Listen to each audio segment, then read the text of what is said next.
Ve işte Senem Hoca'nın fark edişi. Hoş geldin. Kim konuşuyor? Neredeyim? Senem, Kim konuşuyor? kendini Senem zanneden beden. Sen bir fark edişsin ve şu anda burası zamansızlık ve mekansızlık diyarı. Hiçbir yerde olan stüdyomdasın. Korkma, her şey kontrol altında. Sakin, etrafına bakabilirsin. Her taraf bembeyaz. Bunu çözülemediği için ki çözülmemesi gerekiyordu. O nedenle böyle bir durum vardı. Çünkü Senem kendini çözemiyordu. Bir yerden tokat gelmesi gerekiyordu ve büyük tokat yemesi lazımdı. Daha çok olumsuzluğa hizmet eden bir Olumsuz karakterdi. üstad. O beden zannından onu çıkarmak için karşısına ne ihtiyacı varsa, ne geliyorsa o. Zan kalkınca Senem'den öz var oldu. Yani Senem yok oldu, öz var oldu. Eğer Senem kendini beden zannederse, nefse düşerse, duyguya girerse, duyguya. Özün zaten tanımını yapacak olursak zihinden, çünkü tanım yapan zihindir. Öz zaten sonsuz sevgi, ilahi aşktır. Senem fark edişine çok teşekkür ediyoruz.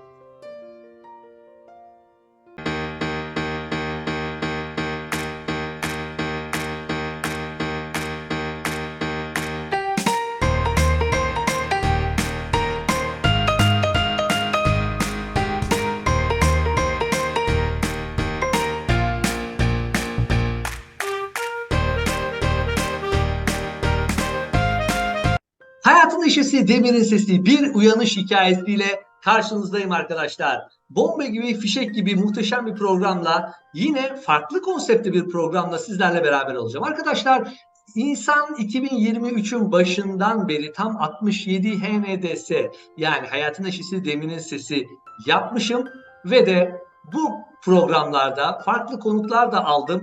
Değişik konuları sizlerle beraber konuştum, size aktardım. Bu hep akıştan oldu ve en sonunda da gelen sinyal üzerine, bu sinyallerin mahiyetlerinden bahsetmeyeceğim. Bu programa son verdim. Bu programa son verdim fakat ben yine sizlerle beraber demir kişiliğini oynatan ondan farklı bir programla karşınızdayım. Bunun adı Bir Uyanış Hikayesi. Bir uyanış hikayesi nedir? Bir uyanış hikayesi aslında dualitede farklı şeyler yapan, giden, gelen, yiyen, içen, uyuyan ve de yaşlanan, yaşlandığı gibi gözüken bedeni bırakıyoruz. Zamansızlık ve mekansızlıkta bulunan stüdyoma bu bedendeki fark edişi davet ediyoruz. Dualite illüzyonunu belli bir süre için durduruyoruz ve de fark edişle söyleşiyoruz. Peki fark edişle söyleşmenin mantığı nedir?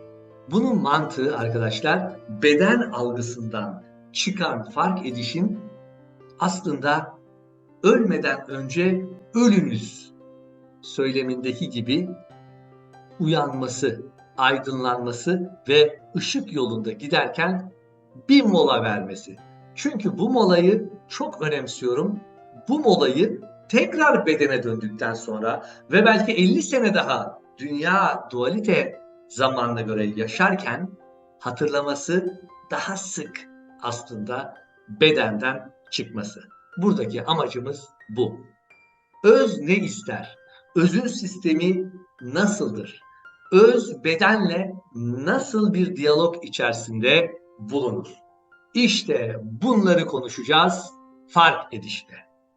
Arkadaşlar, ilk programımız, konuğumuz Senem Hoca'nın, Senem Zıvarık'ın fark edişi olacak. Şimdi müsaadelerinizle Senem Zıvarık'ın fark edişini zamansız ve mekansız olan stüdyoma davet ediyorum. Ve işte Senem Hoca'nın fark edişi. Hoş geldin. Kim konuşuyor? Neredeyim? Senem, Kim konuşuyor? kendini Senem zanneden beden. Sen bir fark edişsin ve şu anda burası zamansızlık ve mekansızlık diyarı. Hiçbir yerde olan stüdyomdasın. Korkma, her şey kontrol altında. Sakin, etrafına bakabilirsin. Her taraf bembeyaz. Işıklar içerisindesin. Bir sakinleş. Bir ruh çağırma ve sakinim. Benim her şeyin ben olduğunun farkındayım. Benim ruhumu mu çağırdınız? Hayır, bu öyle bir şey değil. Ya şimdi bunu nasıl sana anlatayım? Sen Senem'e odaklıydın. Senem bedenine, Senem zannettiğin bedene odaklıydın. Hala da öylesin. Sadece ben araya bir hack ettim.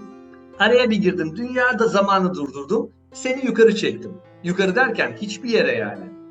Hep buraya çekip duruyorsun. Ondan sonra beni geri yolluyorsun. Hep böyle ağzımda bir kaşık bal çalıp geri gönderiyorsun. Neden bunu bana yapıyorsun acaba? Evet. Şimdi seninle başladım ama daha onlarca, yüzlerce fark edişe yapacağım bunu. Çünkü bu programın amacı bedenden çıkartmak zaten. Bu şekilde bir konuşma yapacağız.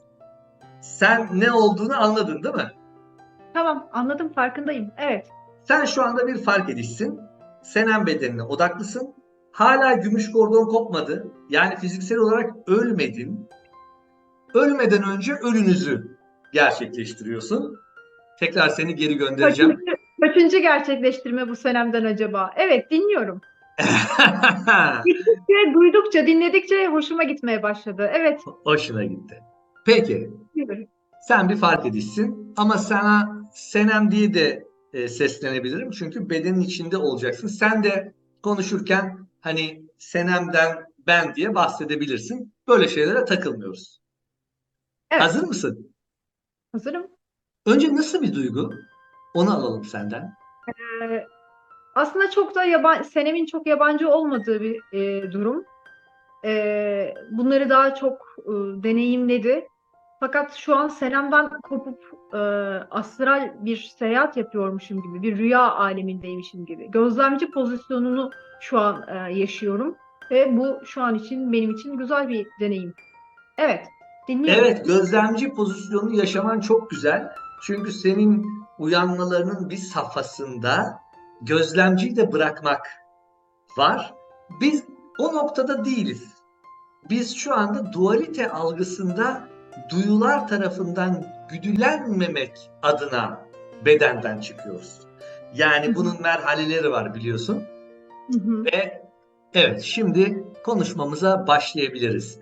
Fark ediş, Senem bedenine kaç dünya yılıdır odaklısın? 39 hatta 40 yıl da denebilir. 40 yıldır Senem bedenine odaklısın. Aslında Doğru. dünya zamanına bakınca bayağı bir zaman. Yani bayağı bir şey deneyimlemiş olman gerekiyor. Peki Senem bedenine odaklanırken ne düşündün, ne planladın, nasıl bir çevre, nasıl bir zorluklar silsilesi planladın? Şimdi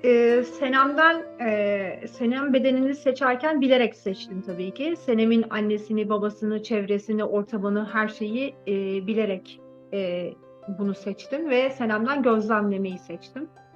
Senem zorluklarla dolu bir şeyden geçti. Tabii ki bu zorluk dediğim Senem için zorluk. Her şey için, beden için zorluklar farklıdır. Herkese göre değişebilir. Senem'in zor dediğine başka bedenlerdekiler buna çok kolay, bu da zorluk mu diye tabir edebilirler. Bu kişiden kişiye değişebiliyor dualite içerisinde. Şimdi Senem'den izlediğim ortam tabii ki çok kolay bir ortam değildi Senem için. Çünkü Senem sevgiyi delisi bir çocuktu. Çocukluğunda özellikle 6-7 yaşına kadar sürekli annesini babasını öpen, hiç durmadan yanaklarını öpen, sıkıştıran, üstüne atlayan, zıplayan bir çocukluk dönemi geçirdi. Ama sonrasında aile içerisinde işte maddi olarak biraz sıkıntılara düşününce ve bir de kardeş gelmişti. Sonrasında daha durum farklılaşmaya başladı ve tabii ki Senem büyümeye başlıyordu. Neden? Çünkü Senem bedeninde her bedende olduğu gibi çocuklukta tamamen saf bir çocuklukla geliyoruz. Saf bilinçle. Daha sonra bu beden üzerindeki kodlar şey yapmaya başlıyor artık. Dualite içerisinde hareket eder hale geliyor ve zihin aktif hale gelmeye başlıyor. 6-7 yaşından sonra tabii ki o işte çocuğun büyümesiyle birlikte aslında nefs büyüyor ve Senem de burada işte büyümeye başladı ve o Senem'deki kodlar aktif olmaya başladı. Kayıtlar aktif olmaya başladı. Sevgiden uzaklaşmaya başladı biraz. Kendini sevgisiz hissetti. Daha doğrusu babasının ve annesinin aşırı sevgisi onu boğmaya başladı. Her şeyin aşırısı fazla olduğu için sanki kendini bir kafese girmiş gibi hissetti. Hoş, zaten nefs kafesi içerisindeydi. Bunu böyle hissetmesinin de bir nedeni vardı. Evet, şimdilik bu kadar söyleyebilirim. Böyle bir ortam şey yaptı. İstersen daha detay verebilirim tabii ki.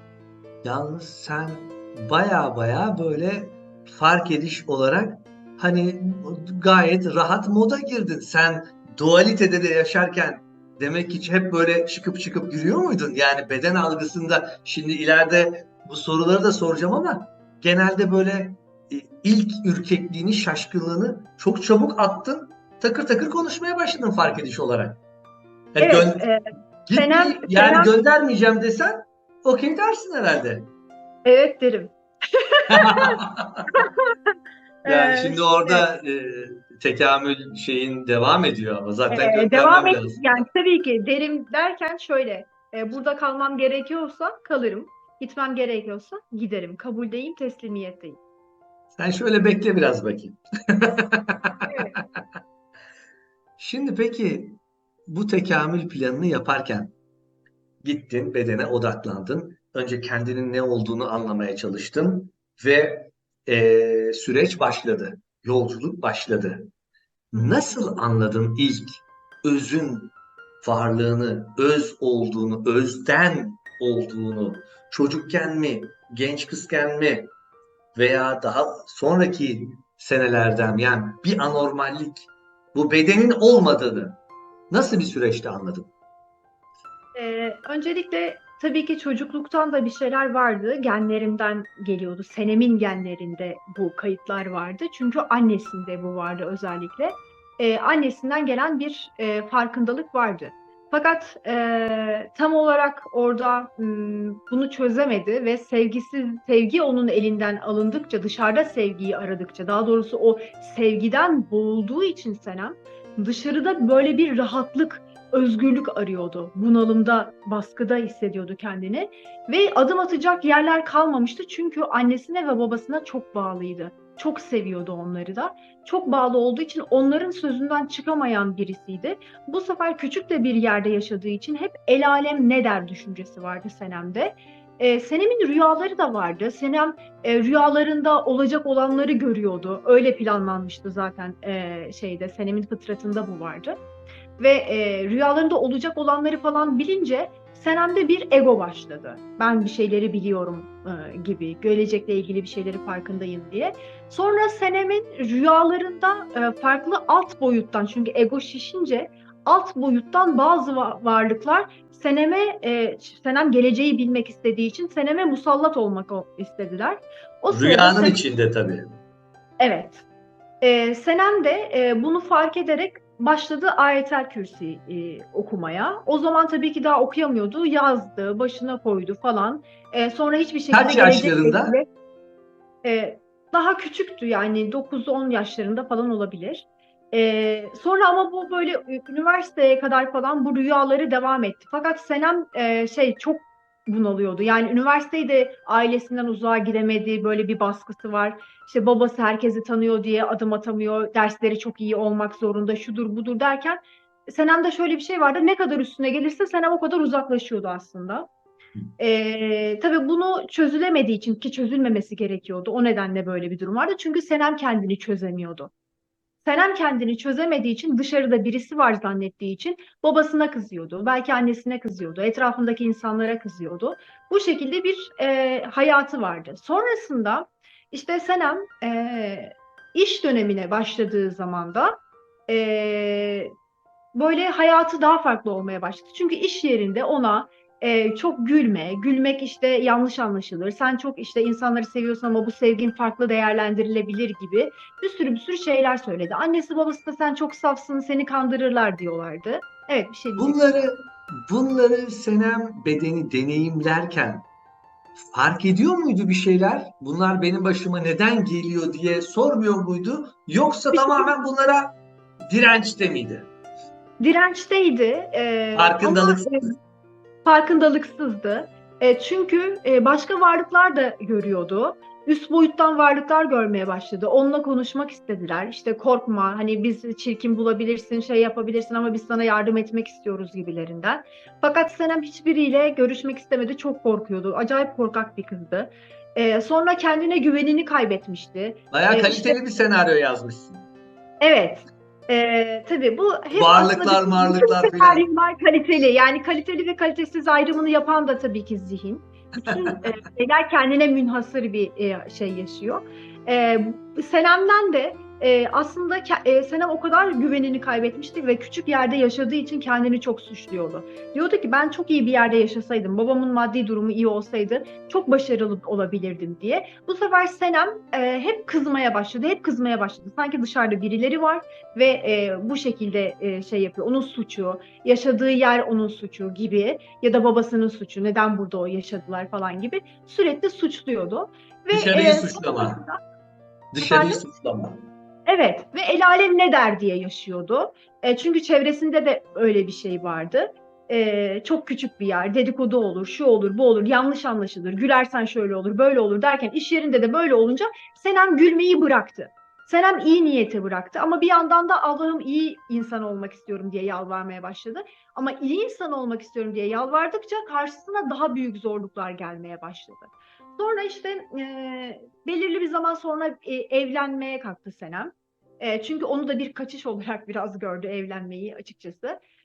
Onun planında da bu vardı. Çünkü hani baba bir baskı yapıyordu. Kimseyle olamazsın, çok safsın, seni kandırırlar, şudur budur derken iş yeri için başka bir şehire geçti ve anneannesi dedesiyle kalmaya başladı. Bu sefer asker dedesi onu sıktı ve dedi ki işte sen evden çıkamazsın. Evden işe, işten eve. Böyle olunca Senem evlenmeyi bir kaçış olarak gördü. En sonunda yeter evleniyorum ben rahatlayayım falan gibi. Ama tabii evlilikle ilgili aslında var olmuş. Senem'e çok şey gösterdi, işaret gösterdi. Sıkıntılar yarattı bir sürü. Fakat Senem e, sinirinden ve kızgınlığından dolayı dedim ya dışarıda karşı aslında bu kendine kızgınlığıydı. Bütün insanlar ne diyorsa onun zıttını yaptı. Yani evlenme diyenlere evleneceğim diye inadına böyle bir sonra bir evlilik yaptı ve evlilikte de sıkıntılar yaşamaya başladı. Fakat hani böyle evlendin artık tamam ayrılmak diye bir şey yokmuş gibi bir kafadaydı. Aslında evlilik İnançlar, evet kodlanmışlıklar. aslında evliliğinin bir iki senesi çok güzeldi. Fakat sonra Senem'de beklenti vardı. Çocuk olduktan sonra hani yardımcı olacak, daha farklı şeyler olacak diye. Çünkü Senem'de şöyle bir şey vardı. Ya ben evleneyim, sonra onu istediğim gibi değiştiririm. Yani sanki böyle bir şeymiş gibi. Ama böyle olmadı. Şimdi Senem'in tam kadın bir ka- karakteri birisi çıktı karşısına. kadın bedenlerine bu virüs sokuluyor genelde. Ya, yok, kadın bedenleri Ay, olarak bunu şu var. düşünmeyelim. Erkek bedenleri için de var. Lütfen ayrım yapmayalım. Şu an Bir, ruh olarak bu ayrımı yapmıyoruz. Her bedenin başka bir bir saniye, beklenmişi bir var. saniye. Şu an benim stüdyonda olduğunun farkındalığında ol, Bir fark dakika, ediş. ruhtayız. Bir kadın erkek ayrımı yok. Ruhun bir cinsiyeti yoktur. Lütfen bu şekilde bir ayrım yapmayalım. Biraz önceki cümleyi tekrar ediyorum. Şu an benim stüdyomda olduğunun farkına var, fark ediş. Şimdi şunu söylemek istiyorum. Kadın bedenlerine farklı kodlar, virüsler sokuluyor. Erkek bedenlerine farklı. Ben o ondan üstündür, bu bundan farklıdır demek istemedim. Kadın bedenlerine şu kod sokuluyor. Ben önce adamı alayım, onu nasıl olsa değiştiririm kodu. İyi veya kötü olarak söylemedim. Erkeklere de çok saçma sapan başka kodlar sokuluyor.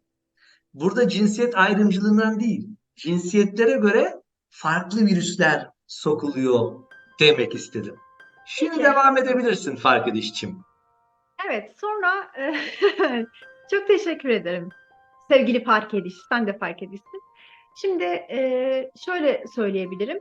Sonrasında bu evliliği istediği gibi olmadı. Beklentileri vardı çünkü Senem'in evlilikten. Çocuğa bakacak, yardımcı olacak, şöyledir böyledir diye. Ama hiçbir şekilde Senem'in düşündükleri olmamaya başladı ve Senem mutsuz olmaya başladı. İş yerinde de mutsuz olmaya başladı. Çünkü iş yerinde de hep olumsuza odaklıydı. Mesela yanlışı bulma gibi.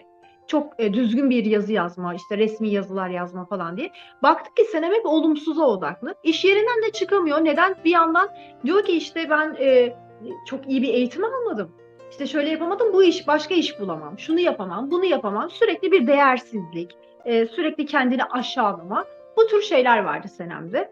Ve Senem'in gittikçe hayatı kötüleşmeye başladı. Ve özellikle doğum günü olduğu zamanlar, yani o aylarda, Ağustos aylarında Senem bunalıma giriyordu. Çünkü hiç istediği gibi bir şey olmuyordu. Bir gün e, yani devam edeyim mi yoksa Yo, soruyu et, sor. et, et. Evet. Şimdi nasıl başladı dedin? Bir gün doğum gününde Senem tam böyle bunalımdayken bir rüya gördü ve o rüyada Senem astralde başka bir yere çıktı. Bu arada Senem'in o rüyaları daha önce çıkıyor demiştim ya. O evlendikten sonra bir iki sene hiçbir şekilde olmadı. Yani evlenince kesildi o.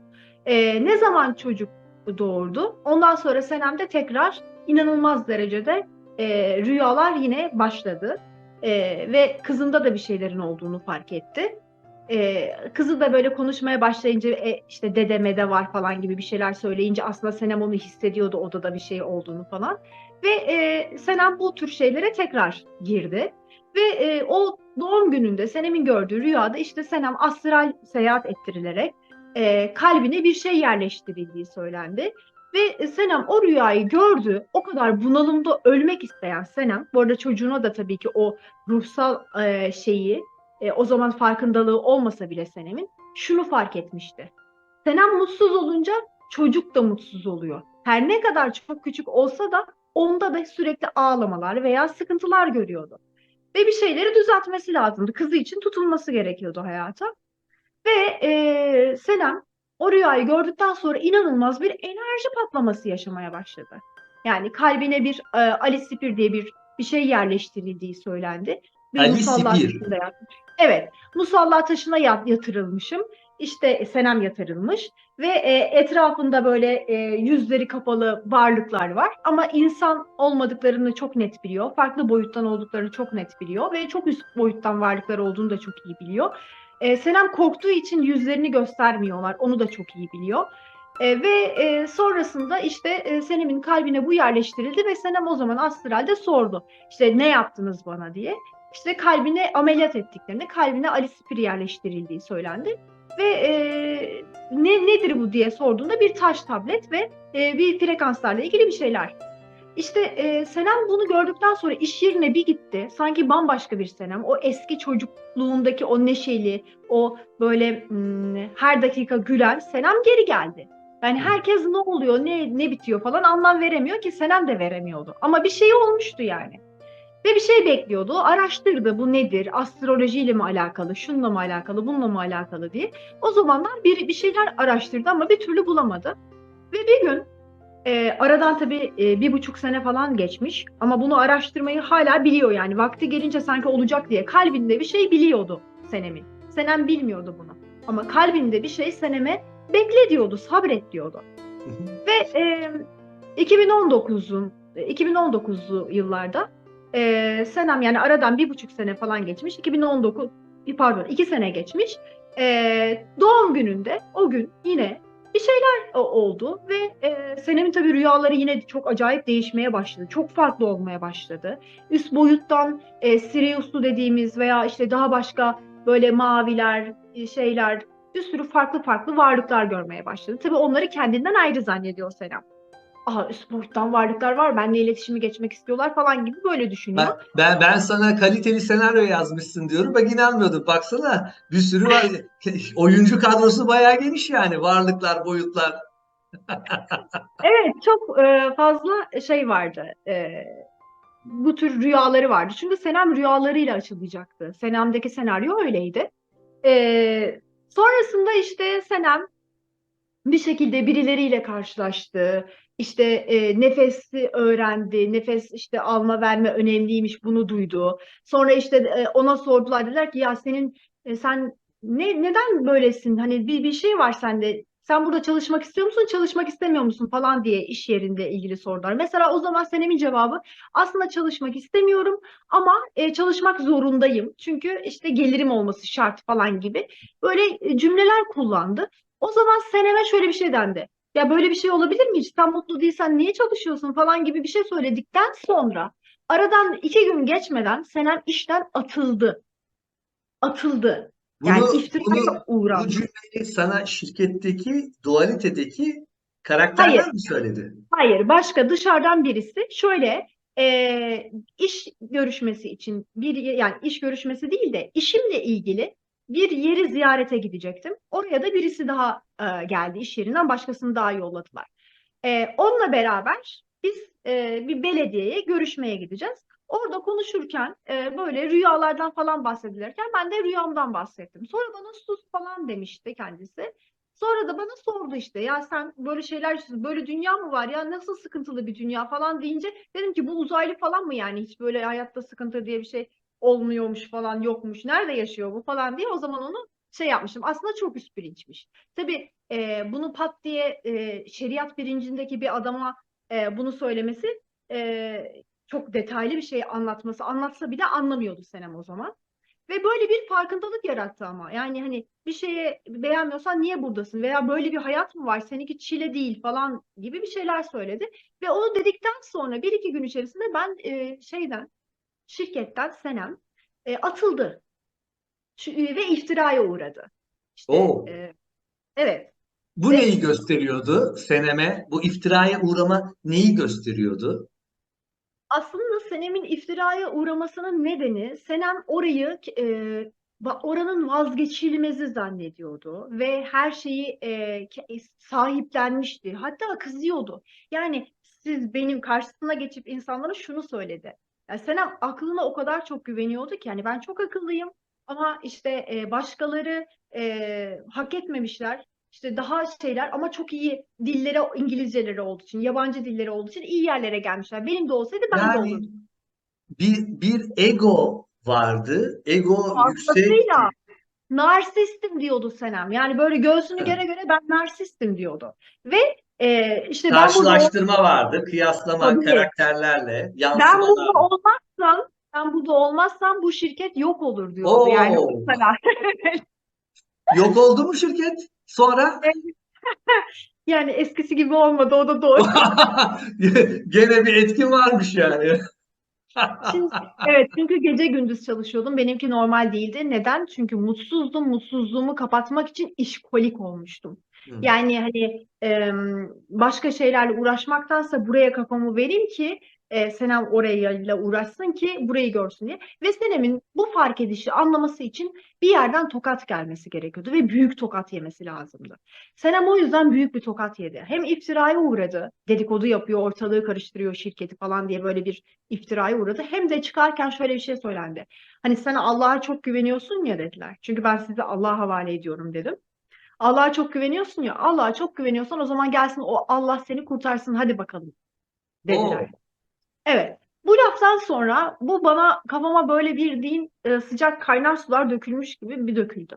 Ama inan, hüngür O hüngür zamanlar ağlayarak, o zamanlar Senem'de bir ben varım bir de Allah vardı mı vardı. Çünkü sen Allah'a güveniyorsun ve diyorlar ki yansımalar gelsin tabii, o güvendiğin Allah senden başka bir şey seni kurtarsın mı diyorlar. tabii, tabii. Yani Senem tamamen şirk koşuyor aslında Allah'a, Evet. tamamen. Yani zihinde şeytan olmuş Senem. Şeytanına hizmet ediyormuş. Farkında değil tabii ki. Öyle Evet. olmalıydı ama. Çünkü bir sarsılacak ki Senem. Önce ben biliyorum diyecek, ben yapıyorum diyecek. Neden? Amaç neydi? Senem'den var olacak. Senem'den var olması için özün işte bunu Senem'e bir oynatacak, fark etsin, bir düşürsün, yapamayacak duruma gelsin, artık pes etsin, teslim olsun. Amaç zaten buydu. Ve Senem de ağlayarak çıktı ve işte o zaman mahkemeye falan vermişti şirketi.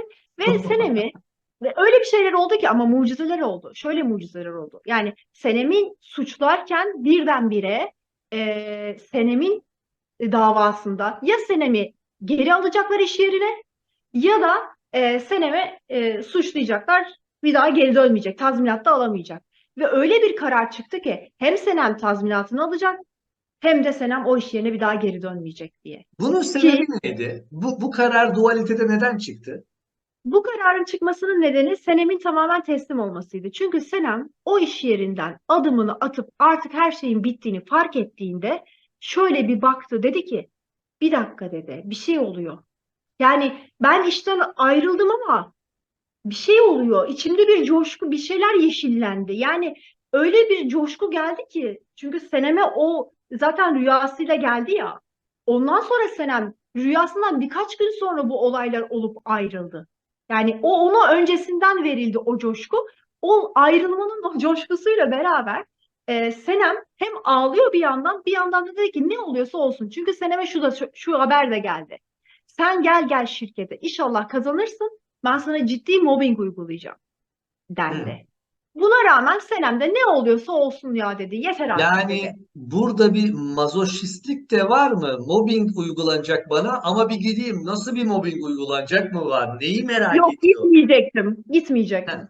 Hı. Gitmeyecektim. Yani onu zorlamayacaktım. Çünkü neden? Her şeyde şimdi hepimiz, yani daha doğrusu dualite içerisinde hepimiz diyorum. Orada Senem olarak konuşurum tabii ki. Dualite içerisinde tüm nefsler, hani baktığın zaman ne var? Kendini beden zannediyorlar ve beden zannındasın ve şunu düşünüyor. Diyor ki ben kendim bir şeyler yapıyorum. Kendim, Kazanımları var, edinimleri var. evet, sahipleniyor. Bu benim ve benim düşüncelerimle bir şeyleri değiştirebilirim. Ben kontrol edersem bu böyle düzelir, bu şöyle olur, bu böyle olur. Ve dikkat et, ne var? Çalıştığın zaman gün içerisinde insanın 24 saati var ve 24 saatinin atıyorum 8 saatini uyuyarak geçiriyorsa 8-9 saati iş yerinde geçiyor. 1-2 saati nerede geçiyor? Yolda geçiyor. Ve sonrasında kalan o azıcık miktarda aslında evin işleriyle uğraşıyorsun veya başka şeylerle uğraşıyorsun. Sonuç olarak asıl amaç, çalışmanın amacı nedir? Para kazanıp Para kazanıyor. hayatını daha iyi bir şey yaşayabilmek, daha iyi şartlarda yaşamak. Ama Senem şunu fark etti. Senem yaşamıyormuş ki. Senem sadece çalışıyormuş köle gibi. Evet. Senem sadece, yani Senem'in hayatı, yaşama amacı çalışmak olmuş, kariyer olmuş. Ve Senem bunu fark edince bıraktı her şeyi. Ve dedi ki ben hep olumsuza odaklıymışım. Şimdi bir de olan her şeyde olumluyu görsem ne olur dedi. Böyle bir şey var. Aslında bu gerçeği dualitenin içerisinde söyleyen gruplar, söyleyen bu bilgiyi veren insanlar, hatta bununla ilgili parti kuranlar veya bir, kulüp kuranlar da var. Ama burada şu önemli. Bu bilgiyi hazır olmayan Senem bedeni ve farkındalığı alsa hiçbir işe yaramıyor. Onu yaşaması gerekiyor. Yüzleşmesi gerekiyor, değil mi farkındalığın? Tabii. Şimdi şöyle bir şey var. Senemin karşısına ne çıkarırsan çıkar, Senem o an hangi algıdaysa ona göre algılayacak. İstersen sen hakikat diye bir şey varmış, şöyleymiş, böyleymiş diye bütün detaylarıyla anlat. Evet. Senem o zaman almayacak. Senem bu konularla ilgili bir şeyleri fark etmiyordu. Çünkü odağında o yoktu. Hani çalışmayla. Ne deniyordu mesela o zaman? Evden çalışalım, evden çalışalım. Sadece çalışmak gerektiği ama evden çalışılmasının daha iyi olacağı gibi düşünceleri vardı Senem'in. Sadece bu kadarcıktı. Ufacıktı ama o ufacık düşünce sanki çok büyük bir şeymiş gibi abartıyordu. Ve Senem bunu fark ettiği zaman evde durmaya başladı. Ki normalde Senem şöyle diyordu. Şimdi tükürdüğünü yalama vakti gelmişti Senem'in. Ben hayatta evde oturamam. Ben ev kadını değilim, olamam. Çalışmadan yapamam. Her saniye hareket halinde olmalıyım derdi ki normalde 9 aylıkken bile, çocuğunu hamileyken bile Senem eşya taşıyan, iş yerinde deli gibi çalışan bir tipti. Yani son Acaba dakikalar kadar çalışıyor. mutlaka çalışmam lazımın altında çalışmam lazım, üretmem lazım. Çünkü ancak o zaman değerli olduğumu hissederim anlarım mı vardı? Değerli olmaktan ziyade Senem başkasına yani eşi bile olsa ki bütün aldığı parayı eşine veriyordu Senem. Hiçbir zaman o maaşını cebine de sokmaz. Oo, Evet. iyi. Bu güzel bir Ee, huy olabilir. Şimdi öyle olunca Senem çalışmak zorundayım yoksa eşim laf söyleyecek. İşte Senem çalışmak zorunda yoksa şöyle olmaz böyle olmaz ki keza Senem işten ayrıldıktan sonra bunu yarattığı için ki farkında değildi. Eşi kızını işte özel anaokulundan alıp işte devlet anaokuluna falan vermeye kalktı. Bunlar oldu. Bunların hepsini Senem yaratıyormuş ama o zaman eşine çok kızıyordu. Eşim böyle yaptı parasızlıktan halbuki durumu var neden bunu yapıyor falan gibi. Bu tür şeyler söylüyordu. Şimdi kısacası ona eşi inanılmaz derecede rehberlik etti. Çünkü Senem artı A ya da artı 3 birimdeyse eşi eksi 3 birimdeydi. Senem eksi 3 birimdeyse eşi Ne artı 3 yönden birimdeydi. ne yönden artı eksi? Her durumda yani şimdi şöyle herkesin tabii ki nefs için artılar ve eksiler var. Ama öz için artı ve eksi yok. Olan oluyor. Şimdi Şimdi ben dualitede ileriki programlarda senin eski eşini de çıkartırsam bir de ondan dinlemek lazım tabii. olabilir, mümkün, hepsi mümkün. Çok da memnun olurum. Şimdi şöyle bir şey var. Şimdi Senem'in bazı huyları vardı. Onların körelmesi için, biraz daha Senem'in dengeye gelebilmesi için, o egosunun mesela düşmesi için eşi rol yapıyordu. Eşinin egosunu düşürmek için Senem rol yapıyordu. Senem de eşi de birbirine denk ortaya çekmeye çalışıyordu. Fakat ne oldu? Senem bir şeyleri fark etmeye başladı. İşte 2019'un Eylül-Ekim ayları gibi bu farkındalıkla ilgili birisine rüyasını söyledi. Tekrar hatırladı o rüyayı. O bir grubun içine girdi ve o grupta gittikçe farkındalık artmaya başladı. Senem'de ciddi yükseliş başladı. Hatta ona o zaman sen şimdi böyle bir ay içerisinde böyle olduysan ben seni bir sene sonra düşünemiyorum falan gibi şeyler söylendi de Bu Senem anlam üstad veremiyordu. üstad mıydı bu, yani üstad karakterinde oynayan birisi miydi dualitede? Evet, üstad karakterinde ama daha çok olumsuzluğa hizmet eden bir Olumsuz karakterdi. üstad. Negatiften açılmış diyelim. Şöyle çok güzel bilgiler veriyordu. Fakat hep ben de Senem olarak e, biliyorsundur davet ettiğine göre, beni çektiğine göre Senem olarak dualitede bu konularla ilgili, hakikatle ilgili bilgiler veriyorum. Benden, Senem'den onu oynuyor. Ama o Bu dönemde vermiyordun. Sen O şimdi dönemde öyle bir şey o yoktu. dönemi Şimdi anlatıyorsun şu an. evet, evet. Şimdi o dönemde öyle bir şey yoktu. Şimdi işte o zaman Senem olumluyu, olumsuzu falan bilmiyor ki. Bilmiyor. Bilgileri Direkt duyuyor. direkt bilgiye odaklanıyor. Tabii Ve direkt bilgi negatiflerin öğrenmek istiyor. ve dualitede pozitif negatif var. Rüyalarının Hı, Negatiflerin en önemli göz boyama şeyi bilgidir zaten. Asıl tabii. özel, asıl Şimdi, silah odur. şimdi şöyle bir şey vardı. Senem bilgiye açtı. Heh. Rüyalarının anlamı ne? Bunları merak ediyordu. Bunlar ne anlama geliyor? Bunları neden görüyorum? Neden bunları yaşıyorum? Neden eşimle böyle sıkıntılar yaşıyorum? Neden böyle problemler karşıma çıkıyor diye kendini sorgulamaya başladı. Ve bunları merak ettiği için ki merak eden zihindir. Senem'in nefsi bunları merak etti. Ne olacaktı amaç? Bunlara cevap verecek birileri var olacaktı. İşte o zaman Senem'in güçlenmesi ve daha hızlı tekamül etmesi için karşısına bilgiye boğan ama olumsuza hizmet eden bir kişi, karakter çıktı. Şimdi burada araya girip izleyenlere şöyle bir hatırlatma yapmak istiyorum. Arkadaşlar, negatif pozitif yok hakikatte. Bizim şu anda bulunduğumuz yerde o kötüymüş, o iyiymiş, o ona kötülük yapmış, yok iftira atmış, yok acı çektirmiş. Bunlardan aslında bunlar yok. Biz sadece bir film kritiği yapıyoruz. Yani kötü karakter nasıl oynadı, nasıldı yeteneği ya da amacı neydi? Halbuki o kötü karakter film bittiği zaman yine aynı kutuya konulan piyonlar gibi oluyor. O yüzden şu anda Senem farkındalığının bahsettiği işte o negatifmiş, o bilgidenmiş, o şöyleymiş falan ya da düşük seviyeymiş. Bunların hepsi filmdeki karakterler. Bunu tekrardan altını çizmek istiyorum. Evet Fark Ediş, devam edebilirsin. Çok teşekkür ederim. Tam zamanında ve yerinde bir açıklama oldu. Çünkü Tabii ki bayağı gömmeye başlamıştık. ve şöyle de bir durum söz konusu. Bir filmde rol yaparken iyi rolünü herkes yapabilir ama kötü rolünü oynamak kolay değildir. Bu Evet, nedenle özellikle oraya daha çok teşekkür ediyorum. Senem olarak söylüyorum bunu. evet. Şimdi Senem evet böyle bir yere girdi, bir şeyler öğrendi, bir şeyler fark etti. Orada kendi potansiyelini görmeye başladı. Ama sonrasında e, baktı ki bir şeyler ters gidiyor. Hani üstatlarla ilgili şeyler söylenir. İşte üstatlarda duygular yoktur, şudur budur diye anlatılırken bir sürü duygular görmeye başladı. Allah Allah falan dedi. Kıskançlıklar, şeyler. Ve bunu görünce burada bir iş var deyip böyle üstad olmaz deyip o gruptan ayrıldı. Fakat o grupta tanıştığı birisi oldu Hı. ve o kişiyle görüşmeye başladı. Sürekli onunla konuşmaya başladı. Birlikte hatta o grupta yöneticilik falan Bu iyi yapmışlardı. miydi, iyi biri miydi, kötü biri miydi karakter olarak? Vallahi çok tatlı bir karakter.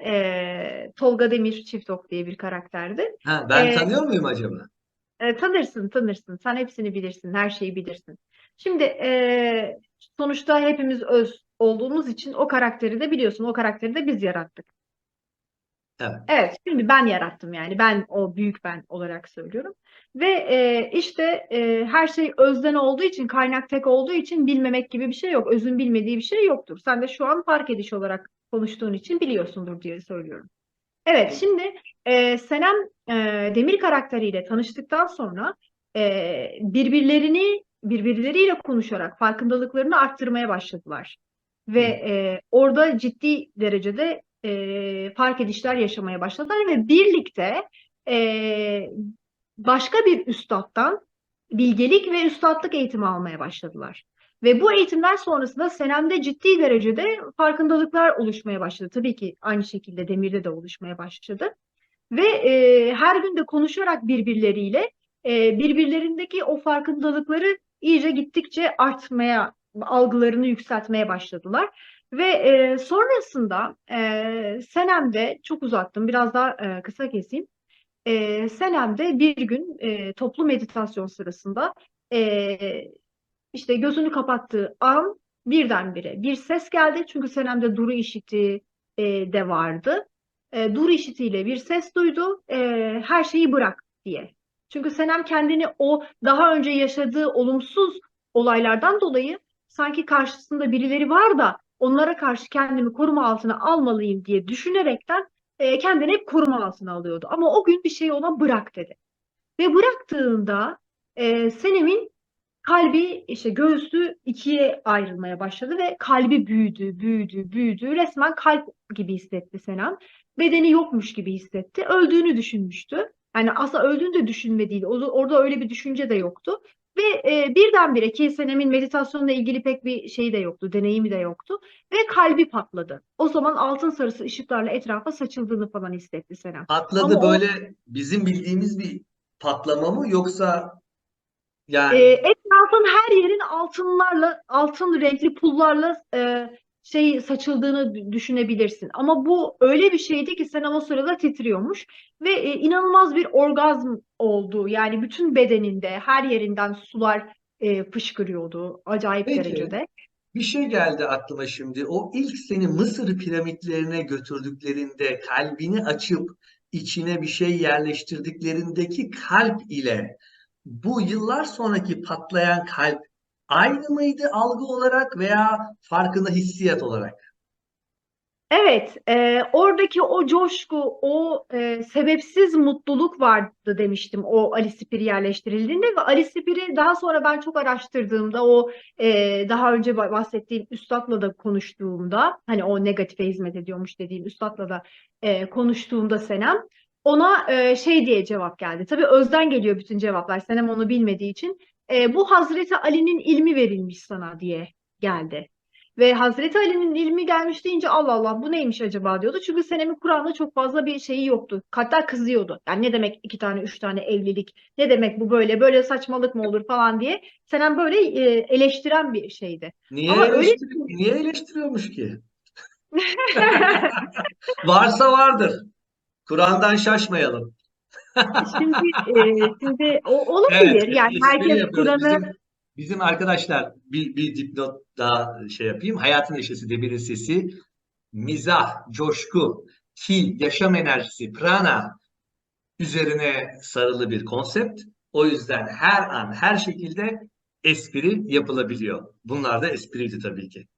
Devam tabii edelim. ki zaten burasının bir oyun sahası olduğunu, buraya eğlenmek için geldiğimizi bilmeliyiz. Yani nefs olarak bilmeliyiz. Nefse Evet. seslendiğin için ben de bunu söyledim. Şimdi evet Senem'in bu kalbi Yani o patladığında kalple o kalp aynıydı. Yani bu benim yani asıl kalp bu yani. evet, aynıydı ve sonrasında Senem kendine geldiğinde tabii çok uzun saatler sonra Senem bunun farkına vardı. Çünkü kimseyle de konuşup bir şey de söyleyemiyordu. Ama orada Senem'in ilk fark edişi şöyle oldu. Bütün konuşanlar, bütün orada ses çıkaranlar, konuşanlar her kim varsa hepsi Senem'in iç sesiydi. Senem'in Evet. içinden sesleniyorlardı Senem'e. İlk Senem'in fark edişi bu oldu. Her ne kadar eğitimlerde bu anlatılsa da Senem bir şeyleri biliyorum dese de aslında ezbere konuşuyormuş. Hiçbir şey Evet. bilmiyormuş. Her şeyin Çünkü kafanın içinde olduğunu anladın yani. evet, o zaman Senem bunu fark etti. Evet. Senem'deki bu fark ediş çok ciddi bir fark edişti. Sonra bu fark ediş sonrasında Senem tabii ki daha tam hani uyanış diye bir şeyler duyuyor ama bu ne? Yani bu tam olmadı ya ben daha tam öyle hissetmiyorum falan dedi. Bu değil. Başka bir şey olmalı ama bu çok büyük bir şey. Ve Senem bunu bu şeye tutunmaya başladı farkında olmadan. Böyle bir deneyim yaşadım diye. Ve gözlemci lafını duyunca işte sürekli gözlemlemeliyim falan derken aradan birkaç ay geçti ve Senem Demir'le birlikte bir şey yaptı. Tabii bu aralar içerisinde Senem'in ayrılma falan süreçleri var. Oraları geçiyorum. O bayağı şey farklı şeyler. Senem başka bir satsang tarzı bir yere gitti. Bu ayrılmayı, dualitedeki ayrılmayı şöyle değerlendirebilir miyiz? Artık ona hizmet etmeyen enerjilerden daha farklı bir yola, tekamül, her şey tekamül için olduğu için. Yani bu sadece boşanmayla alakalı da değil. İş yerindeki değişikliklerde, anne babadan ayrılmada, kardeşlerden ayrılma, coğrafyada farklı yere hep hizmet etmeyen enerjileri bırakıp hizmet edenlerle yola devam etmek olarak mı Şimdi adlandırabiliriz? varoluş diyelim ya da Allah sistemi diyelim. Bunun ismine ne nasıl değerlendirirseniz. Şöyle bir durum söz konusu. E, Senem kendini beden zannettiği zaman o beden zannından onu çıkarmak için karşısına ne ihtiyacı varsa ne geliyorsa o. Senem istemiyorum dedikçe aslında onu istiyor. Çünkü Senem istemiyor ya. Aslında oradan işte Senem'in istemediklerini yapıp karşısına getirip aslında varoluştan ben onu istiyorum, benim buna ihtiyacım var çünkü bu benim üzerimdeki kıyafet, bu benim zannım. Sen beni bunun üzerinden al diye aslında siparişte bulunuyor. Senem bunları fark etmeye başladı ve hani demiştim ya Senem ve Senem'in eşi vardı. Birbirlerine hizmet ediyorlardı. Şimdi Senem orta noktaya geldi, dengeye geldi. Neden neyle karşılaştığını fark etmeye başlayınca ki üstatlık bilgelik derslerini aldıktan sonra bu zaten ortaya çıkmıştı. Bunu fark ettikten sonra ama eşinin oraya gelmediği, dengeye gelmediğini görünce artık hiçbir şekilde hizmet kalmamıştı. Ve Senem'in zaten rüyalarında ayrılacağı ve bunun biraz zamanı olacağı, farklı şeylerin olacağı hepsi gösterilmişti. Bütün hepsini Senem zaten o kadar güveniyordu ki sanki bir yani emindi. Her şeyden emindi. Rüyalarına o kadar güveniyordu. Şimdi Ve burada başka bir şey söyleyeyim o zaman. Senem beden farkındalığının hep varoluşla ya da özle iletişimi hep iç ses olarak mıydı ve hep kuvvetli miydi? O bağ hep mi kuvvetliydi, hep mi genişti? şimdi hep diyemem. Hı. Çocuklukta çok fazla olduğunu çok fazlaydı. Sonra o bağ yavaş yavaş azalmaya, yani daha doğrusu o bağ hiçbir zaman kopmaz. Hı. Sen ne kadar Evet. koptu, ben ne uydum Üstü desen belki bile, örtülebilir evet. zihinle, nefsle. Evet, sen ne kadar zihne uydum, ben düştüm, şöyleyim, böyleyim desen bile nefsi olarak, aslında nefsi de oynatan, nefse de hareket ettiren özdür. Ondan ayrı bir şey zaten yok. Mümkün değil. Yani biz özden ayrı olamayız zaten. Nefsle beraber öz. Ve burada Senem'in bilgelik dersleri aldıktan sonra aslında çocukluğunda yaptığı her şeyin normal olduğunu ve mesela Senem'in eline şöyle söyleyebilirim. Ortaokulda bir kitap geçmişti ki Senem kitap okumayı sevmezdi. Terapistim Yanımda diye bir kitap. Senem onu okuduğunda mesela aynanın karşısına geçer, kendisini severdi, okşardı ve bunların ne kadar doğru olduğunu Senem fark etmeye başladı. Yani bu fark edişleri olmaya başladıkça Senem teslim olmaya başladı. Neyin neden karşısına çıktığını, hayatı okumaya başladı. Aslında Senem'in Kur'an'ı açılmıştı artık. Ve ayetler onda açılmaya başlamıştı, okumaya başlamıştı, Kur'an'ı okumaya başlamıştı işte. Hayatını okumaya başlamıştı yani. Neden olmuş, başına neden gelmiş. İşte Senem'in bu hayatı okumaya başlaması, Kur'an'ı okumaya başlaması aslında o rüyayı gördükten işte 2 sene sonra falan başlıyor. Ve bu dediğim gibi bu kalp patlamasından sonra 1-2 ay sonra Senem başka bir üstadla karşılaştı. Belki 1-2 ay bile değildir. Yani bir ay da olabilir. Hatırlamıyorum şimdi. Çok da önemi yok. Senem o zaman onunla karşılaştığında da hani neye tutunduğunu fark etti. O deneyime tutunduğunu, kalp patlaması deneyimine tutunduğunu fark etti. Ve sonra o üstadın karşısına geçip beni öldür dedi. Ne dediğini de bilmiyordu ama ağzından öyle çıkmıştı. Çünkü öyle olmalıydı. Karşısındaki üstad da ona bir soru sorduğunda bir fark ediş yaşadı. Bu sefer de Senem daha önce herkesin kendi iç sesi olduğunu fark etmişti ama herkes Senem diye düşünüyordu. Bu sefer de Senem de değil, Tanrıymış, her şey Tanrıymış diye fark etti. Ve sonrasında da Senem işte öz mü bu zihin mi, şu mu, bu mu diye böyle bir gün, bir hafta geçmeden böyle yaparken lanet olsun ne konuşa konuşa böyle delireceğim ben artık deyip isyan ettiği an birdenbire Senem o hiçliğe çekildi ve olmadığını, öz olduğunu fark etti ve Senem'den uyanış gerçekleşti.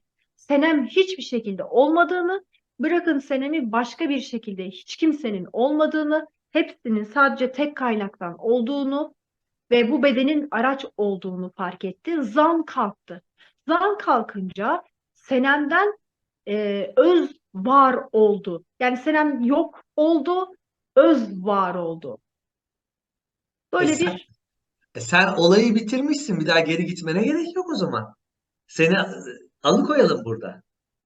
öyle bir durum söz konusu değil. Tabii ki Senem buraya görevli geldi. Ha, daha görevleri var Senem, yani. Senem'den var oldu. Senem'den var olmak işin bittiği anlamına gelmez. Senem'in Hı. zaten burada var olma nedeni Senem'e şöyle bilgi olarak da aktı. Çünkü Senem hayatı okumaya başladı demiştim ya. Hayata teslim oldu. Hiçbir şeye direnç göstermiyor. Ne olması gerekiyorsa o oluyor.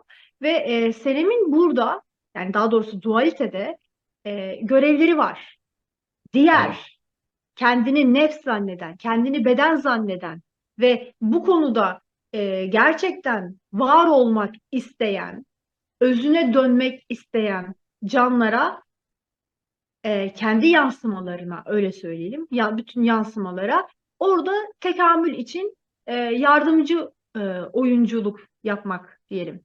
Evet. Şimdi aklıma şey geldi. Yunus Emre gidiyor Tapduk Emre'ye. Himmetinizle şeyhim diyor. Tapduk Emre hizmetinizle inşallah diyor. Şimdi sen de hizmetinle varoluşun dualitesinde bedenli bir şekilde devam edeceksin. Allah'ın Pe- izniyle. Yani Peki. gelecekle ilgili bilgi veremem sana çünkü e, biliyorsun gelecekle, yani gelecek yoktur. Dualitede gelecek var. An denen bir şey var. Oldu Her şey bitti anda zaten. gerçekleşiyor. Evet, yani burada hiç kimse bu konuyla ilgili bilgi veremez. Hiçbir şey, hiçbir varlık. Özde dahi olsa veremem. Şimdi o zaman Senem bedeni, senem fark edişi şu anda dualitede en büyük basamağı aştı diyebilir miyiz? Uyanışını gerçekleştirdi, olmadığını anladı, her şeyin öz olduğunu anladı ve bundan sonra hayatına bu şekilde devam edecek diyebilir miyiz? Şimdi şöyle, Senem e, bir zandı. Senem'in zan olduğunu fark etti. Tekamül gerçekleşti. Ama şu an dualitede Senem olarak gözükse de Senem'den oynayan o değil. He, hoş. Diğerleri olarak görünen yansımalardan da oynayan öz. Zaten sadece o var. Fakat dualite içerisinde burası bir eğlence sahası. Düşünerek yaratan varlıklar olduğu için insanlar işte Senem'den de düşünerek yaratım yapılıyor ve Senem'den bu oyunu oynuyor. Senem'den bunu izliyor şu an. Şimdi diğerlerinden de uyanmış, uyanmamış, bir şey kötü bir şey yapmış, iyi bir şey yapmış. Dualitede çünkü iyi, kötü, olumlu, olumsuz diye şeyler var. Aslında her şeyi yapan, yaptıran tek. Ve Senem'in de bunu bu oyunda bir rolü var. O rolde bu konularla rüyasına bunu katmak isteyenlere ışık oluyor. Evet. Arkadaşlar şimdi senem fark edişi. Benim tabii tüm dünyada HNDS takip ediliyordu. Milyarlarca takipçim var. Arkadaşlar Senem'in aynı zamanda Şifa Gönlü'nde O Sesi Duy YouTube sayfası var. Bir seneyi aşkın zamandır orada hizmetlerine devam ediyor. Oraya da abone olup onu takip ederseniz kendisine katkıda da bulunabilirsiniz. Aynı zamanda Instagram adresi de var. Buradan da takipçilerime senden bahsedebilirim tabii değil mi? Senem bedeninden. Senem Takip bedeninden, etsinler yani. Senem bedeninden elbette bahsedebilirsin. Zaten nasibi olan bunu duyup abone olacaktır. Her şey olması gerektiği gibi oluyordur diyorum. Evet. Peki, şimdi senem bedeni dualitede yansımalarla ilişkisi nasıldır? Hangisi yansımadır, hangisi özdür, hangisi egodan gelir, hangisi zihinden gelir? Bunu takipçilerimize böyle tüyosunu verebilir misin? Nereden anlasınlar, nereden anlayacaklar bunu? Şimdi Senem'in tabii böyle bir durumu kalmadı. Neden? Eğer Senem kendini beden zannederse, nefse düşerse, duyguya girerse, duyguya. Çünkü insanlarda duygular var. İnsan duyguya girdiği zaman kendini beden zannediyor. Çünkü kendine karşı bir savaş açılmış. Sanki birisi var da ona karşı bir şey yapacakmış gibi hisleri doğduğu için. Bu duygularıyla hareket eden, yaşayan bir varlık olduğu için insan, duyguya girdiğinde nefste olduğunu fark etsin. Ve tabii ki bu hani ay ben bunu nasıl temizleyeceğim, ay ben bunu nasıl yapacağım, nasıl buradan çıkacağım, bilinçaltımda bir sürü şey var, nasıl yapacağım gibi bir sürü şeyler söyleniyor. Hiçbir şey yapmasına gerek yok. Sadece kalbinin sesini dinlemesi ve özüne güvenmesi çok önemli. Benim için ne oluyorsa olsun özüm zaten benden oynayan, o her şeyi kontrol ediyor.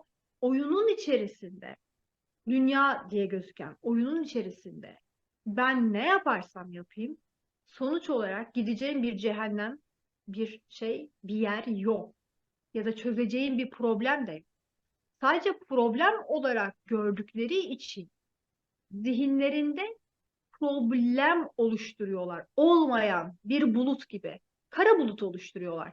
Ve sonra da sanki o varmış gibi var olarak kabul ettikleri için o kara bulutu temizlemeye çabasına gidiyorlar. Yani bir hayali bir bulut oluşuyor ve o bulutu temizlemekle çabaya giriyorlar. Halbuki o bulutu görmeseler, yani böyle bir şey düşünmüşüm zamanında, aslında böyle bir şey yokmuş deseler, çok rahat istediklerini yapabilecekler. Aslında özgürler. Ama özgürlüğünü düşünceleriyle kendileri kapatıyorlar. Ama oyunun da amacı bu zaten. Zevkli olması bu. Senem'den de bunu oynadı. Evet, çok teşekkürler. Senem bedeni dualitede en çok neden korkar? Senem bedeni korkmuyor. Çünkü Senem bedeninde artık Senem zanlı e, kalmadı gibi bir şey. Tabii ki kalmadı gibi bir şey diyorum yani. Senem bedenini kullanmak durumundayım. O zan var. O beden olduğu sürece zan da orada olacak. Ama burada Senem'in bir korkusu yok. Çünkü korku denen şey de biraz önce söylediğim gibi o gri ya da siyah bulut olarak ifade edilebilir. Hepsi bir zan. Zannın oluşturduğu şey, duygular. Duyguların hepsi öyle. Ve en bence Senem olarak söylüyorum. Senem'in en zorlandığı şey vicdan duygusunu aşmak olmuştu. Çünkü vicdan gerçekten hani böyle hayır diyemediğin, işte çok acıdığın, çok sevdiğin, Merhamet. merhamet, vicdan bunlar. Bu İkisi. ikisi çok şey var. Ama Senem şunu da fark etti. Tabii bu Senem'de olduğu için Senem bunları gördü, dikkatini çekti. Fark etmesinin nedeni bu. Her bedende yani bedende olan fark edişin en çok dikkatini çeken şey aslında o bedende var olandır. O bedende var olmayan bir şey dikkatini çekemez. O yüzden karşılaştığı şeyler kendi bedeninde olduğu için ona göre denk geliyor.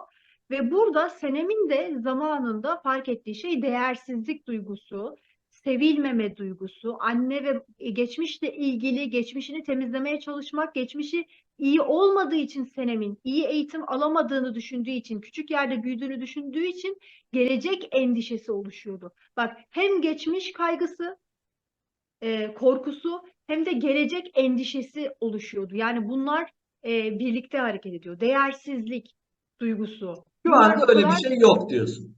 tabii ki de yok. Tabii ki de yok. Peki en çok neyi sever? Senem bedeni ve farkındalığı. Tabii ki de sevgi. Senem sevgi delisiydi. Sevgiyi çok seviyorsa, aşk yoksa ölürüm ben diyordu zaten. Hep. Peki şimdi HNDS'yi dinledin biliyorsun. HNDS'nin mottosu var. Sonsuz sevgi, ilahi aşk. Nedir sence? Sonsuz sevgi, ilahi aşk nedir? Yaşama biçimimiz. Yani özün zaten tanımını yapacak olursak zihinden, çünkü tanım yapan zihindir. Öz zaten sonsuz sevgi, ilahi aşktır. Aşkın kendisi zaten öz. Yani mesela hani Kaynak, kaynak zaten o. Kaynak, kaynağın kendisi o. dualitede görüyoruz genç kızlar erkekleri çok aşık oluyorlar ya da annesine çok büyük bir sevgiyle bağlı olan, Bir, annesinden ayrılamayan koskoca adamlar var mesela.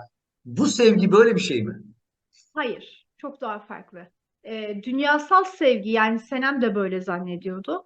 Ama şöyle bir sistem var ki varoluş e, dünyada insan bedenindeyken, kendini insan zannettiğinde, daha doğrusu hani o beden zannettiğinde sana şöyle bir oyun oynuyor. Sen eğer kendin dışında diğerleri var zannedersen ve onları kopamayacak şekilde bağlanırsan onları senden alıyor. Çünkü onların olmadığını sana öğretecek. Yaramaz çocuğu, kendini bilmeyen bir çocuğu adam etmek gibi bir şey düşünebiliriz nefsi terbiye etmeyi. O nedenle düşünsene, olmayan bir şeyi seviyorsun. Sana bunu olmayan bir şeyi sevdiğini göstermek için onu elinden alıyor. Öyle bir film izletiyor. Aslında olan bir şey de yok. O Düşünerek zaman farkındalık madem olmayan bir şey benden aldı bir daha da ben hiçbir şeyi sevmem derse. onun eğer fıtratında bu varsa o da olacak. Onun sevebileceğini de gösterecek. Yani koşulsuz sevgi çok daha farklı. İlahi aşk, o sonsuz sevgi dediğin şey aslında koşulsuz sevgi, beklentisiz sevgi. Yani sen neden seviyorsun şunu, neden seviyorsun bunu, bu kişiyi veya bu e, herhangi bir maddeyi neden seviyorsun diye sorduğunda şunun için diye bir cevap geliyorsa bir beklenti vardır. Beklentisiz sevmek. Yani sadece nefes aldığı için seviyorum. Sadece yaratılanı sev yaradandan ötürü muhabbeti gibi. Beklentisiz olmalı her sevgi. Gerçek sevgi budur. Ve o Leyla ile Mecnun'un sevgisi gibi. Bunları aslında dualitenin içine böyle örnekler yerleştirilmiş ki o sonsuz ve ulaşılamayacak aşk, ulaşılamayacak aşk ya da tek taraflı aşk, ne o platonik aşk gibi bir sürü şeyler yaratılmış. Yoksa gerçek sevgi, ay o bana bunu aldı ben onu seveyim. O bana şunu yapmış ben bunu seveyim. Bana iyi davranırsa seveyim, kötü davranırsa üzüleyim. çocuğum ders çalıştı diye seveyim, ders çalışmazsa sevmeyeyim falan gibi bir öyle sevgi ölçülebilir bir şey değil. Senem bedeni dualitede yaşarken hiç duygulardan etkilenmiyor mu, savrulmuyor mu? Şu an mı? Yani işte bu yaşlarda, bu şu anda tabii. Ha, yani bu uyanış yaşadık, Evet, evet, Senem şu Bey anda evet. uyanış yaşandıktan Şimdiki sonra. farkındalık olarak. Tabii giriyor. Şöyle giriyor. Senem çünkü yakın çevresiyle konuşurken dualiteden konuşmak durumunda. Hı. Çünkü Senem buraya var olmaya geldi, yok olmaya Dualiteden geldi. konuşuyor da savruluyor mu, duygulara giriyor mu, kendini kaptırıyor Savrulmuyor. mu? Savrulmuyor. Tabii ki aniden bazen bir şey geliyor, bir fark ediyor. Neyin neden olduğunu hemen duruyor. Bir dakika, burada bir tepki verdi, ani çıkış yaptı Senem. Neden böyle bir şey yaptı? Nereden nefs hortladı yine?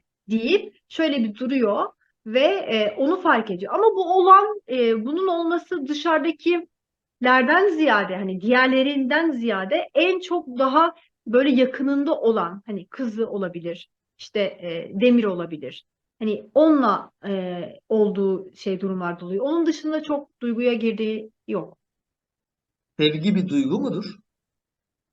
Sevgi duygu değildir. Sevgi Nedir? varoluş. Varoluşun kendisidir. Ama bahsettiğim sevgi koşulsuz sevgi. Tekrar söylüyorum. Tanrı sevgidir derler. Bu söylem doğru mu? Şimdi dualite içerisinde Tanrı'nın da farklı farklı tanımları var. Tanrı neye diyorsun? Tanrı insana mı diyorsun yoksa bütün varoluşun şeyine mi Tanrı diyorsun? Neye Tanrı diyorsun? Bu da değişir. Ama tek kaynak var. Ve tek kaynağın evrensel zihin de denebilir, varoluş da denebilir, Allah sistemi de denebilir ya da daha ötesine gidelim. Hiçlikte olan Hu, Hu'dan geldik, Hu'ya gidiyoruz. İşte e, esas kaynak Hu'dur ve Hu da zaten koşulsuz sevgidir. Süper. Evet, Senem'in fark edişi. Programın sonlarına geliyoruz. Burada şöyle bir güzelliğimiz var. Seni bedene göndermeden önce burası sonsuz, sınırsız kuantum potansiyel alan. Yani burada her şeyi yaratabiliriz maddesel. Senem bedenine ve bulunduğu çevreye maddesel ne akıtmak istersin? Bir şeye kısmak istemiyorum. Eğer isteseydim zaten bugüne kadar Senem bedenindeyken yapardım. Evet, çok güzel. Yani bunun için Senem bedeninden çıkmama gerek yok. Senem bedeninin içindeyim zaten her zaman. Senem'den gözlemleyelim. Hani onun içine girmiş çıkmış bir fark ediş aslında fark yok. Gözlemci olarak kaldıktan sonra, farkındalıklı olduktan sonra bunun için bir şey yok. Evet, istediğim Ama zaman şöyle bir şey çekerim diyorsun. söyleyebilirim. Sana şöyle bir şey söyleyebilirim. Maddesel olarak maddenin illüzyon olduğunu farkında olduğu için böyle bir istek gelmiyor. Yani bir hayal kur, hayalinde ne olmasını istersin gibi bir soru soruyormuş gibi oluyorsun. O nedenle böyle bir istek gelmiyor. Fakat daha önce Senem rüyasında daha o farkındalığa gelmeden önce yine böyle çekilmişti. Ve o zaman Senem başka boyutlara çekildiğinde, yine böyle çekildiğinde diyeyim. O zaman mesela Senem'e geri dönmen gerekiyor gibi bir şey Hmm. söylemişti. Senem o zaman çok ağlamıştı mesela. Neden geri dönüyor? Yine Neden ben çok... çektim de hatırlamadın sen beni. Evet, zaten Demir için geri dönmen gerekiyor dendiği için ben de geri dönmek durumunda kalmıştım Senem'den. Böyle bir şey olmuştu. Şimdi tekrar geri çektin. Neyse, bu sefer daha bilinçli bir farkındalık Şimdi, var karşında. şimdi şöyle, benim orada sorun amacı şuydu. Dualitede yaşarken bir ihtiyaç hissediyor mu Senem bedeni? Ah keşke şuyum olsa, ah keşke buyum olsa. Eğer öyle bir ihtiyaçtaysa buradan hemen verelim tekamül planı doğrultusunda tabii ki. Şimdi sevgili fark ediş. Keşke lafı Allah'ın işine karışmak demektir. Sen bilmiyorsun, böyle olsa daha iyi oluyordur gibi bir gizli egodur. O nedenle tabii ki keşkelerin yok. Her şey olması gerektiği gibi. Ondan gelen her şeye kabul. Sen iyi çalışmışsın. Hocam dersin iyi çalışmış. Verelim mi bir iyi puan? Şimdi peki eee, dualitede hiç yaşlanmadan sonsuz yıl yaşama hakkı vereceğim sana. Ne düşünürsün? Böyle bir hak var. Sen vermiyorsun bunu zaten de. Öyle miymiş? Böyle bir hak var. Hocam her şeyi de sen yapmışsın ya. Biz de yapacağız burada. Şimdi böyle bir hak var. Bunların hepsi mümkün. Senemden böyle bir şey oynar oynamaz gaybla ilgili bilgi vermek yasak. Bunu senemden gözlemleyen olarak benim bilmem mümkün değil. Bunu Allah bilir diyorum. Yani o sistemin kendisi bilir. Ne olması gerekiyorsa. Diğer farkındalıklarla ilgili bir şeyler olacaksa senemi burada sonsuza kadar da tutabilir. Ama senemin burada sonsuza kadar kalması demek dünya boyutunda sadece senem bedenini kullanması demek değil. Diğer ışınlanabilir, senem bedenini yok edebilir, farklı boyutlara geçebilir. Oradan oraya tayi mekan, tayi zaman yapabilir. Hepsini mümkün. Peki fark ediş. Şimdi sen doğmadan önce planını yaptın, tekamül planını yaptın ve hafızayı sıfırladın, bedene odaklandın. Şimdi burada hafızan sıfırlanmayacak. Bu şekilde bedene geldiğin yere tekrar geri odaklanacaksın. Senem bedenine ne söylemek istersin? Şimdi özün bir tabii ki fark ediş olarak söylediğin için doğru sıfırlandı ama özde normalde sıfırlanma gibi bir şey yok. Sadece dünya bedenine, senem bedenine girince unutuyor. Seneme söyleyeceğim şey bir şey yok. Ben senemle zaten her an irtibattayım. Ondan ben konuşuyorum. Bu nedenle söyleyeceğim bir şey yok. Söylersem ondan söylerim zaten. Peki. Evet, çok teşekkürler fark ediş. Bizi kırmadın, geldin. Arkadaşlar ilk programımızın sonuna geldik. Birazdan Senem fark edişini, Senem bedenine geri uğurlayacağız. Bir uyanış hikayesi, Hayatın Neşesi Demir'in Sesi serisinin ikinci programıydı. İkinci konseptiydi. İlk programı sonuna geldik beraber. Senem fark edişine çok teşekkür ediyoruz. Benimle kalın, demirle kalın, aşkla kalın, sevgiyle kalın, hoşça kalın. Şimdi Senem fark edişini tekrar bedene uğurluyoruz. İkinci programda görüşmek üzere.